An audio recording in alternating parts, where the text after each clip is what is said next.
നമ്മുടെ കവി PN ഗോപികൃഷ്ണൻ ഏതാനും ആഴ്ചകൾക്ക് മുമ്പ് ഒരു ലേഖനം എഴുതിയിരുന്നു. അതായത് ചരിത്രത്തെ, അതായത് വർത്തമാനത്തെ മറികടക്കുന്ന ഭൂതകാലം അതാണിപ്പോൾ നടന്നുകൊണ്ടിരിക്കുന്നത്. BJP എപ്പോഴും ഓർമ്മകളിലാണ്. ആ ഓർമ്മയെന്ന് പറഞ്ഞാൽ ഇവിടുത്തെ ഈ ചാതുർണ്യ വ്യവസ്ഥയിലും രാമൻ്റെ രാജ്യത്തിലും സീതയുടെ രാജ്യത്തിലൊക്കെയാണ് ജീവിക്കുന്നത്. അവർ ആ പഴകിയ മൂല്യങ്ങളെ തിരിച്ചു കൊണ്ടുവരികയും അതിൻ്റെ അടിസ്ഥാനത്തിൽ അത് വോട്ടാക്കി മാറ്റുകയും ഒരു വലിയ ജനതയെ തെറ്റിദ്ധരിപ്പിക്കുകയും ചെയ്തുകൊണ്ട് പോകുന്ന ഒരു രീതിയാണ്.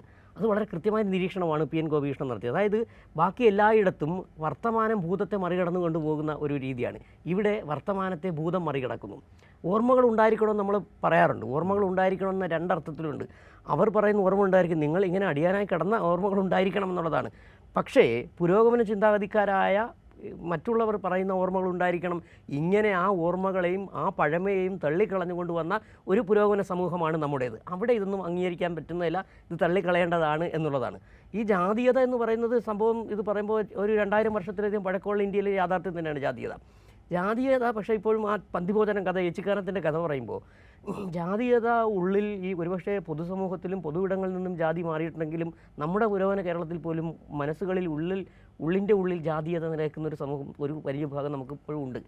അത് കൃത്യമായി ഈ സംഘപരിവാരക്കാർക്കറിയാം, സുരേന്ദ്രനറിയാം, BJPക്ക് അറിയാം. അതുകൊണ്ട് തന്നെയാണ് അവരെ എങ്ങനെയായാലും നമ്മൾ നേരത്തെ പറഞ്ഞതുപോലെ തന്നെ അവരുടെ നിലനിൽപ്പ് എന്ന് പറഞ്ഞ ഈ ജാതീയതയും വർഗീയതയും ഈ പഴമയും പഴയൻ ആചാരങ്ങളും തന്നെയാണ്. ഇതിനെ എങ്ങനെ പൊളിച്ചു കിടക്കാം എന്നുള്ളൊരു വലിയൊരു ചോദ്യം. അവസാനമായി ഇതിനകത്ത് ഈ പോസ്റ്ററിൻ്റെയൊക്കെ ഉദ്ദേശം വളരെ വ്യക്തമാണ്, ഈ വിഭാഗത്തെ ആകർഷിക്കുക എന്നതാണ്. അതിന് ഇത്തരം തന്ത്രങ്ങൾ കൊണ്ട് അതിന് സാധിക്കുമോ, പ്രത്യേകിച്ച് കേരളത്തിൽ ഇന്നത്തെ ഒരു സാമൂഹ്യ അന്തരീക്ഷത്തിൽ? സ്വാഭാവികമായിട്ടില്ല. കേരളത്തിൻ്റെ ഒരു പുരോഗമന സമൂഹം ഇപ്പോൾ ജാതി പ്രവർത്തിക്കുന്നുണ്ട് എന്ന് ഇപ്പോൾ സിജു പറഞ്ഞത് ശരിയാണ്. പക്ഷേ ജാതി വ്യവസ്ഥ കൊണ്ടുവരാൻ പറ്റില്ല. അത് കേരളം അംഗീകരിക്കില്ല.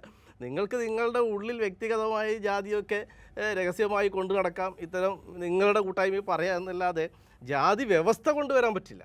ജാതി വ്യവസ്ഥ കൊണ്ടുവരാനുള്ള ശ്രമം ഇത്, അതിനുള്ള രാഷ്ട്രീയ ശ്രമമാണ് നടക്കുന്നത്. അത് പക്ഷേ കേരളം പൊരുത്തി തോൽപ്പിക്കാതിരിക്കാൻ പറ്റില്ല.